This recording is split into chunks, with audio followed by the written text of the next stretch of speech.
ICRP 103은 가장 최근에 발표된 방사선 안전에 대한 권고입니다. ICRP라는 국제기관이 기존에 60번으로 권고를 했었는데 더 최신 버전으로 권고된 그것이 바로 ICRP 103번입니다. 아직 우리나라 국내법은 ICRP 60을 기반으로 만들어져 있고 한정적이긴 하지만 일부는 ICRP 103이 반영된 것도 있긴 합니다. 그렇지만 기본적으로 우리나라 원자력 안전법은 ICRP 60을 기본으로 하고 있습니다. 근데 ICRP 103은 이제 어떤 차이가 있느냐? 사실 커다란 모양에서 보면은 ICRP 60과 그렇게 큰 차이는 없는데 세부적인 개념이라든가 접근 방법 이런 게 좀 달라진 게 있긴 합니다. 한 개씩 보면요. 먼저 ICRP 103에서는 이 피폭 상황을 어떻게 분류를 했냐? 계획적인 피폭 상황인가?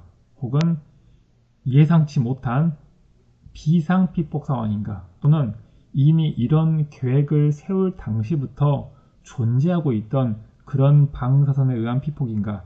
이렇게 구분을 했습니다. ICRP 60에서는 어떻게 구별했냐면은 이게 직업으로 인한 피폭이다. 혹은 직업이 아닌데 일반인에 대한 피폭이다. 이런 식으로 구별을 했는데 여기서는 ICRP 103에서는 이 상황 중심으로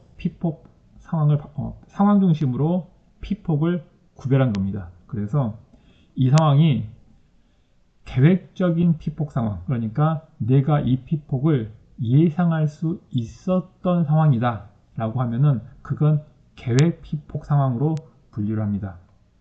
기존에는 이 계획 피폭 상황은 방사선 작업 종사자처럼 그 직무상의 피폭으로 구별을 했었는데 그게 계획 피폭 상황으로 바뀌었다라고 이해해도 됩니다. 계획 피폭 상황은 이미 의도했던 선언, 그러니까 내가 원했던 이미 계획에 있었던 방사선 발생 장치 혹은 동위원소 이 의도한 선언을 도입하거나 혹은 이 방사선언을 운영하면서 발생한 피폭을 계획 피폭 상황으로 분류를 하고 그러니 당연히 예상할 수 있는 이 사건을 계획 피폭으로 분류를 합니다. 그러니까 사실은 우리가 받는 거의 대부분의 피폭은 계획 피폭 상황으로 봐야 되고 그러지 않은 예외 상황을 이제 비상 피폭으로 구별합니다. 이 비상 피폭은 이 명칭에서도 알 수 있듯 정상적인 상황이 아닌 그런 방사선 피폭 상황입니다. 가장 쉽게 이해하려면 사고에 의한 피폭 상황이다 라고 생각을 하면 됩니다. 예상치 않은 사고에 의한 피폭 상황이니 당연히 긴급한 조치가 필요하겠죠.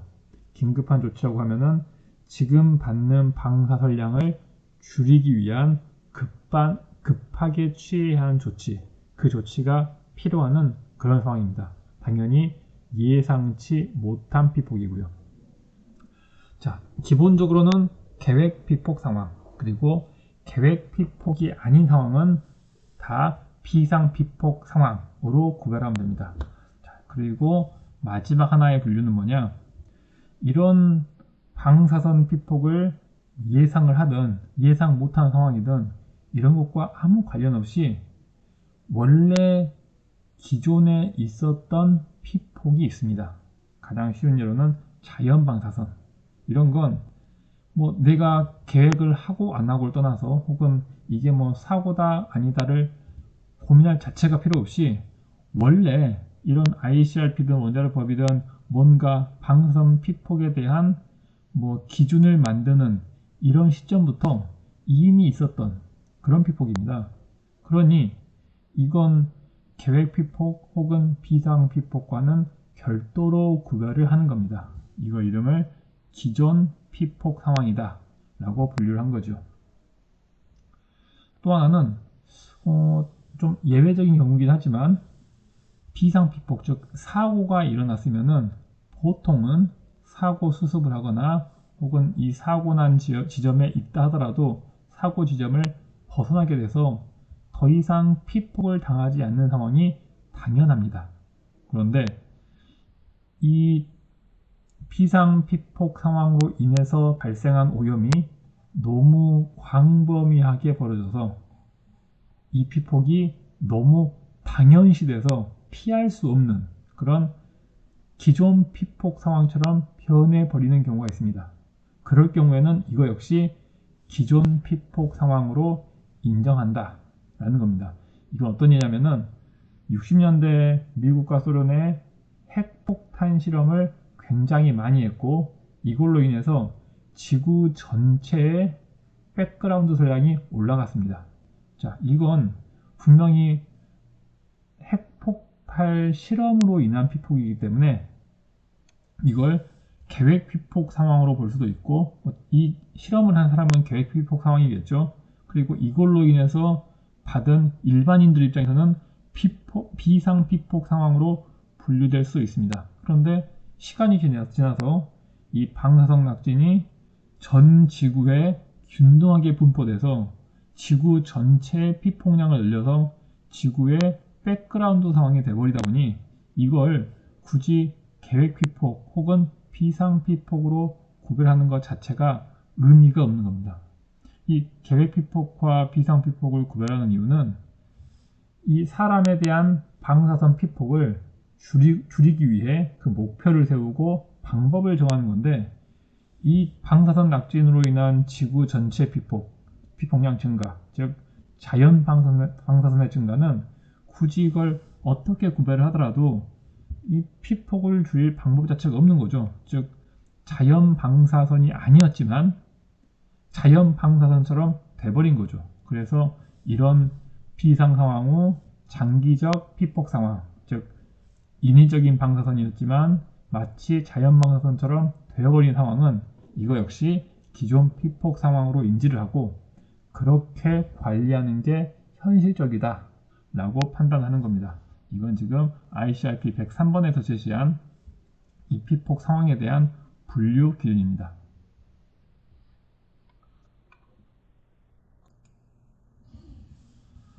다음은 피폭의 관리. 이 피폭의 관리라 하면 이제 이렇게 피폭 상황별로 이 피폭이 계획적인 피폭인지 혹은 예상치 않은 비상 피폭인지 아니면 자연방사선처럼 원래 있던 기존 피폭인지 이렇게 구별을 했습니다. 그러면 이 각각 구별한 이유는 이 피폭을 어떻게 관리할 것인가를 결정하기 위해서입니다. 큰 그림을 보면은 피폭 상황이 이렇게 전체적인 피폭 상황이 있는데 이 피폭 상황을 상황별로 구별을 해서 이 계획 피폭 상황에 포함될 경우에는 이 A 방법으로 관리를 한다라고 구별을 하고 이 B 방법의 B 상황에 포함된 이런 피폭 상황 경우는 이 C 방법을 따른다. 혹은 이 방법에 따르는 피폭 상황은 다른 이 방법을 따른다. 이렇게 피폭을 관리하기 위한 방법이 서로 달라지기 때문에 이 상황을 굳이 구별을 한 겁니다. 첫 번째 상황인 계획 피폭 상황. 이 계획 피폭 상황은 어떻게 관리를 하는지 보면 첫 번째 선량 한도를 적용하죠. 즉 계획적인 피폭이니 이건 방사선이 얼만큼 맞을지 충분히 예상하고 계산할 수가 있습니다. 그러니 선량 한도를 정해서 이 계획된 피폭 하에서 이 선량은 넘지 않도록 관리하는 게 가능하죠. 그래서 선량 한도를 적용하는 겁니다. 다음은 제약치. 이건 선원 중심으로 자, 여기 선원이 있고 자, 여기에 사람이 이렇게 돌아다닐 때 각 선원 중심으로 이 주변에 어느 정도 선량이 넘지 않도록 관리를 하는 것. 이게 제약치라는 개념이고요. 이 사람의 움직임까지 고려해서 이 선원 옆에서 몇 시간, 여기서 몇 시간, 여기서 몇 시간 이렇게 전체 움직임에 의해서 이 사람의 총 선량을 관리하는 것. 이게 선량 한도의 개념입니다. 즉 이렇게 사람 중심의 선량 한도와 이 선원 중심의 제약치 이 두 가지를 모두 이 관리 방법으로 적용한다는 것입니다. 이걸 더 현실적으로 비교를 해보면 어떤 방사선 물질을 사용할 때 보통 일반적으로 이렇게 건물을 세워서 건물 가장 바깥쪽 선량을 관리를 합니다. 이 바깥쪽 선량이 어느 정도 이상 높아지지 않도록 이렇게 이 선원별로 따로따로 바깥쪽의 선량을 관리하는 방법. 이게 선원 중심으로 제약치를 정하는 거죠. 반면에 사람은 방사선 작업 종사자 혹은 일반인은 사람마다 시나리오마다 어떻게 움직일지 달라집니다. 예를 들면 어떤 사람은 이렇게 있다가 작업 시간에 움직일 수 있는 거고 어떤 시간은 첫 번째, 두 번째 선원을 거쳤다가 갈 수 있는 거고 어떤 사람은 세 번째 선원만 왔다 갈 수 있는 겁니다. 이 각각 시나리오별로 각각 다른 선량을 받기 때문에 이 각 사람의 선량을 각각 모두 만족하는 상황. 이건 이 사람 중심으로 평가하는 거기 때문에 이건 선량 한도로 불리는 거죠. 이렇게 선원 중심으로 얼만큼 차폐를 잘해야 되느냐 이런 제약치와 사람 중심으로 반드시 선량 한도를 지켜야 돼. 이렇게 동시에 두 개를 한꺼번에 적용받는 게 이 계획 피폭 상황입니다. 다시 반복하지만 계획 피폭 상황은 내가 방사선을 얼마나 맞을지 알 수 있기 때문에 이런 선량 한도와 제약치로 관리하는 게 가능해지는 거죠. 의료 피폭은 생각해 보면은 이 의료 피폭이라 하면 의사가 받는 피폭이 아니라 환자가 받는 피폭입니다. 의사가 받는 피폭은 그 의사 중심으로 하면은 이 계획 피폭, 즉 선량 한도 적용받는 게 선량 한도를 적용받게 되죠. 여기서 말하는 의료 피폭은 환자가 받는 피폭인데 환자의 경우 얼마의 방사선을 맞을지 확실하게 예상이 가능합니다. 즉 계획 피폭으로 분류가 되는 거죠. 그러면은 계획 피폭은 선량 한도와 제약치를 적용해서 관리한다고 했으니 역시 의료 피폭 역시 선량 한도와 제약치를 이용해서 관리해야 하는 게 맞지만 예외적으로 의료 피폭은 선량 한도를 적용할 경우에 이 환자가 정상적으로 이 치료 목적에 의한 치료나 진단, 이 목적을 달성할 수 없는 상황이 벌어질 수 있습니다. 예를 들면 엑스레이 촬영을 하는데 선량 한도 때문에 원래는 한 5번 정도 엑스레이를 찍어야 되는데 엑스레이 5번 찍을 경우에 선량 한도를 넘어간다. 그러니 5번을 찍으면 안 되고 3번만 찍어라. 이렇게 돼버리면은 원래 이 엑스레이라는 건 환자의 어느 부위가 아픈지 이걸 정확히 판단하기 위해서인데 오히려 선량 한도로 인해서 진료라는 원래 목적한 바를 이룰 수 없기 때문에 의료 피폭만 예외적으로 계획 피폭 상황에서 선량 한도를 적용받지 않도록 해주는 겁니다. 다시 말하면 제약치, 이 선원 중심의 제약치만 적용을 받는 거죠. 그래서 얼핏 보기에는 그러면은 이 환자는 그 엑스레이를 찍을 때 원래 5번이지만 한 10번을 찍어도 괜찮겠네 라고 생각할 수가 있습니다. 그래서 그걸 방지하기 위해서 비록 선량 한도의 적용은 받지 않지만 참조준이라는 개념을 사용해서 엑스레이를 촬영하는데 A 병원은 보통 한 5번 정도 촬영을 하더라. B 병원은 한 4번 정도 촬영을 하고 C 병원은 한 6번 촬영을 하더라. 그러면은 보통 이 진단을 위해선 엑스레이를 5번 혹은 6번 정도 찍는 게 당연한 거구나. 그러면은 엑스레이 찍는 건 참조준위로 6번을 결정하자. 이렇게 적용하는 게 참조준위입니다. 그러면은 비록 5번을 넘었기 때문에 선량 한도는 넘어가지만 이 6번이라는 참조 준위를 이용해서 환자를 관리하게 되면 지나친 과피폭은 막을 수가 있겠죠. 이렇게 의료 피폭은 계획 피폭이기 때문에 선량 한도와 제약치를 적용받아야 되지만 의료 피폭의 특이성상 선량 한도에 적용받지 않고 대신 참조 준위를 이용해서 환자의 불필요한 피폭을 막고 있다 라는 게 계획 피폭의 관리 방법입니다. 두 번째, 비상 피폭 상황. 비상 피폭 상황은 사고 상황입니다. 사고 상황이니 당연히 선량 한도를 적용할 수가 없죠. 왜냐하면 선량 한도라는 건 내가 이 방사선으로 인해서 얼마나 방사선을 맞을지 이걸 알고 있어야 시간을 조정하거나 거리를 조정할 수가 있는데 예상치 못한 상황에서 갑자기 방사선을 쐬이는 상황이니 이 비상피폭 상황에서는 선량 한도 적용이 불가능해집니다. 마찬가지로 사고 상황에서는 이 선원 하나하나에 대한 제약 자체가 없어진 상황이니 이 제약치의 적용도 불가능하죠. 그래서 사고에 따른 비상피폭 상황에서는 선량 한도, 제약치 모두 적용이 불가능합니다. 그래서 이 정도까지 가능한 거죠. 여기에 사고가 났습니다. 사고가 났으면은 여기 있던 사람은 이 사고를 인지한 순간 바로 도망가야 되니까 이 도망가는 과정에서 100 정도의 방사선 이하로 하도록 하는 게 어때? 이 정도의 제한만 가능한 거죠. 여기서 마치 그 의료 비폭에서 엑스레이 찍을 때 6 정도로 관리하는 게 괜찮겠지? 라고 한 것처럼 사고 상황에서도 마찬가지로 이렇게 제한만 할 수가 있는 겁니다. 이런 제한을 이렇게 참조준위라고 표현을 하는 거죠. 참조준위는 이렇게 선량 한도에 상관없이 특정 상황에서 받을 수 있는 선량을 합리적으로 정한 값입니다.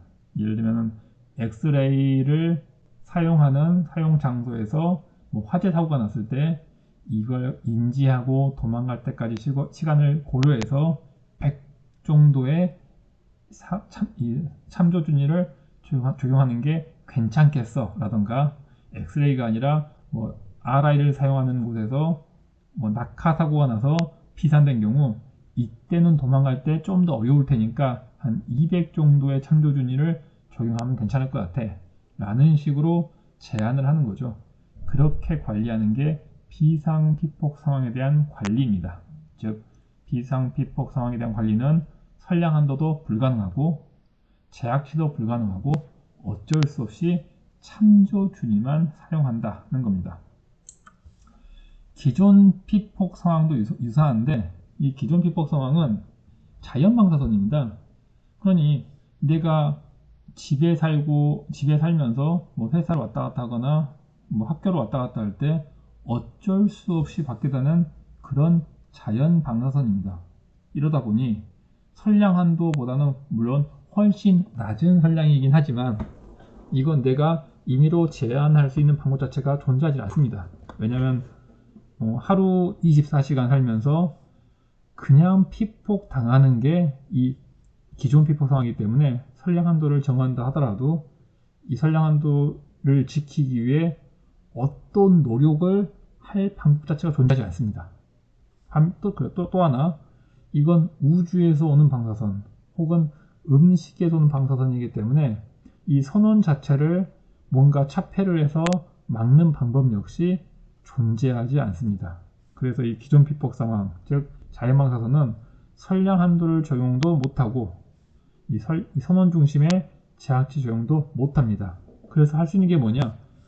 내가 대한민국에 살아봤더니 원래 자연방사선이 한 3mSv 좀 나오더라 연간. 그러면은 이걸 그냥 받아들이고 그래 자연방사선이니까 최소한 5mSv는 우리나라에서 넘지 않도록 관리하면 되겠지? 이 정도밖에는 관리할 방법이 현실적으로 없는 겁니다. 아니면은 특정 A 지역에서는 여기서는 방사선이 좀 낮아서 자연방사선이 적기 때문에 2mSv 정도 연간 피폭을 당하더라. 그러면 이 나라는 한 O는 너무 많고 4mSv 정도로 참조준위를 잡고 관리하면 되겠지 라는 식으로 지역마다 나라마다 별도의 혹은 상황마다 다른 참조준위를 정해서 이 기존 피폭 상황 즉 자연방사선을 관리하는 거죠. 그래서 이런 이 적용 불가능하기 때문에 비상 피폭 상황과 기존 피폭 상황은 선량한도와 선원 중심의 제약치를 적용하는 게 불가능하기 때문에 어쩔 수 없이 참조준위를 사용하는 겁니다. 이렇게 계획 피폭과 비상 피폭, 기존 피폭 상황에서 어떤 방법으로 이 피폭을 관리하는지 정리를 했습니다. 자, 그리고 지금까지 설명한 내용에 대해서 조금 더 추가 설명을 위해서 이 선량한도가 어떤 뜻인지 설명하면은 지금까지 얘기했던 선량한도는 우리도 이미 알고 있듯이 연간 50mSv를 넘지 않는 범위 내에서 5년간 100mSv라고 적혀진 선량한도는 선량한도의 정의는 선량한도 자체는 모든 규제받는 선에 적용하는 대상이고 이 선량한도는 초과할 경우에 법을 어긴 것이기 때문에 제재의 대상이 됩니다.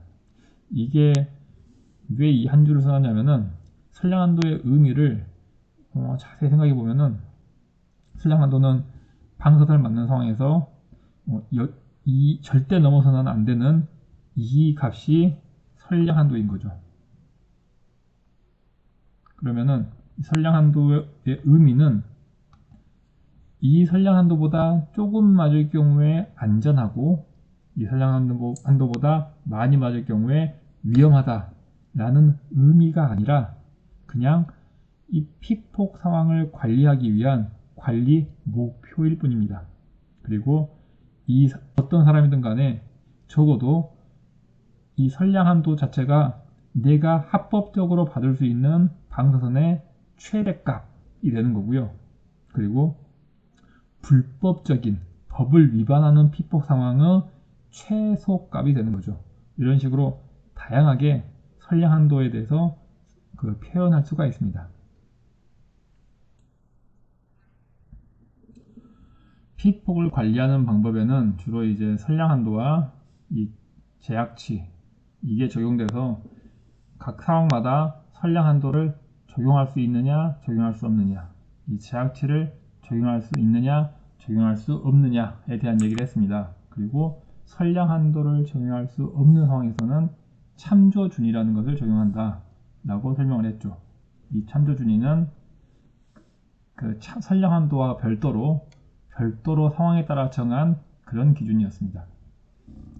이런 참조준위는 선원의 특성별로 규제기관이 특성별로 설정을 하거나 혹은 규제기관이 설정하지 않을 경우 운영자 그러니까 방사선을 사용하는 회사에서도 결정하는 게 참조준위의 개념입니다.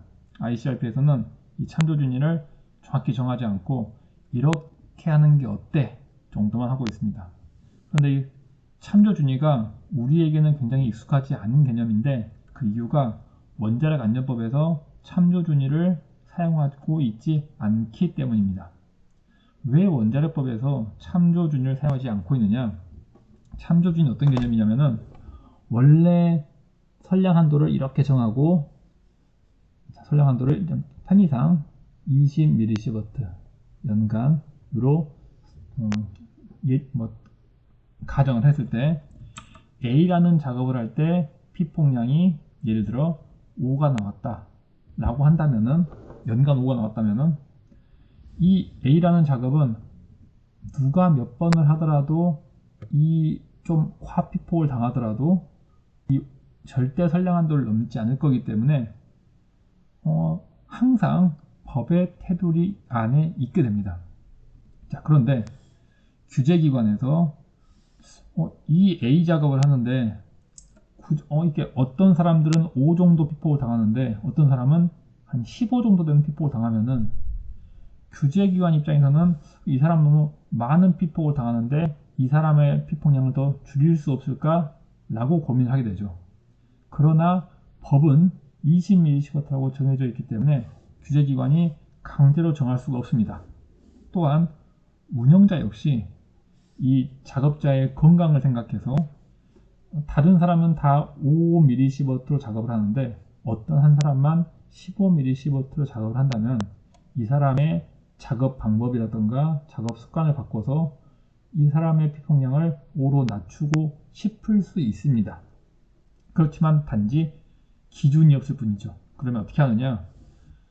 운영자가 회사 내규를 만들어서 우리는 A 작업할 때 5mS를 지켜야 하겠다. 혹은 안전율을 둬서 10mS 이하로 관리하는 기준을 별도로 정해서 그렇게 정해서 운영할 수 있습니다. 이렇게 사업자가 즉 운영자가 직접 정한 선량, 이게 참조준위라는 개념입니다. 이 A 작업에 대한 이 피폭량을 방금 제가 회사인 운영자가 정하는 예로 두었지만 때로는 규제기관도 정할 수는 있습니다. 단 우리나라 법에는 이 참조준위라는 개념이 없기 때문에 규제기관이 직접 정할 수는 없는 거죠. 어쨌든 ICRP에서는 어떻게 정하고 있냐? 이런 선량 한도보다 낮은 임의의 임의의 제한을 참조준위로 결정해서 이걸 지키는 게 이 종사자 입장에서는 더 좋아. 그러니까 이렇게 하는 것도 괜찮아. 그리고 이 참조준위는 회사가 직접 정하거나 규제기관에서 정하면 돼 정도까지만 언급을 하고 있습니다. 여기선 제가 A 작업이라고 한정을 지었지만 때로는 다른 B 작업 같은 경우는 피폭량이 더 많아서 이 기준이 15가 될 수도 있는 거고 C라는 작업은 피폭량이 더 적어서 5라는 기준이 될 수도 있을 겁니다. 어쨌든 이렇게 선량 한도와 별도로 정하는 게 참조준위라는 개념입니다. 이 선량 제약치도 똑같이 규제기관이나 운영자가 정하는 건데 이건 차이가 단일 선언에 대해서만 그리고 괴피폭 상황에서 정하는 걸 선량 제약치라고 합니다. 개념 자체는 선량 제약치와 참조준위 모두 규제기관이나 운영자가 임의로 결정한다. 그런 새로운 기준이다. 선량 기준이다. 라고 생각하시면 됩니다. 좀 사족을 붙이면 아직까지 국내법에는 이 참조준위에 대한 언급이 없기 때문에 우리나라에서 적용이 불가능하고 ICRP에서도 이 참조준위를 규제의 수단으로 쓰지 마라 라고 제안했기 때문에 우리나라에서 이게 강제성을 가진 법규로 사용될 수는 없는 것처럼 보이지만 최근 킨스에서 연구하는 걸 보니 내년 정도에 이 연구가 끝나고 그 이후부터는 이 참조준위를 적용할 계획을 세우고 있었습니다. 그게 사실 한 두세 달 전에 발표가 됐었고 커다란 모양은 내년 말이 돼야 나올 것 같은데 어쨌든 아직까지는 참조준위가 법의 테두리 안에 있지 않다. 그렇지만 지금 현재 진행상 적용될 가능성도 있다라는 정도로만 참고하시기 바랍니다.